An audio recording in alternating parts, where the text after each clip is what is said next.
23 миллион сумнан артык. Нурлатлыларның торак коммуналь хезмәтләр өчен бурычы шул кадәр. Шуның 10 миллионнан күбрәге 3 елдан артык түләмәүчеләргә туры килә. Бүгенге көндә бердәм исәп-хисап үзәге 669 фатирга кызыл буяулы квитанцияләр тарата.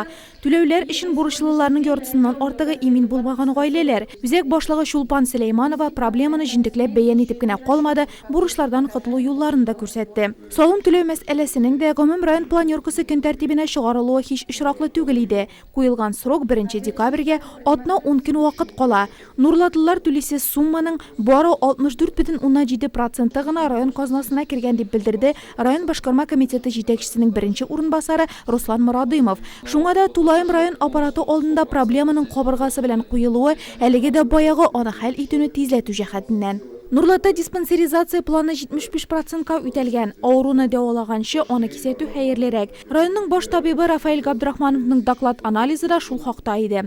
Дәүләт һәм муниципаль хезмәтләр Нурлатта популяр түгел. Әлегә аңардан мәктәп укучылары һәм бюджет учреждениеләре хезмәткәрләре генә файдалана. Район башкарма комитетының эшләр идарәчесе Ралия Хәниева ясаган нәтиҗә шундый булды. Әлеге хезмәтләрне ничек районда популяр итәргә? Чыгыш ясаучы докладында шулар бәян ителде.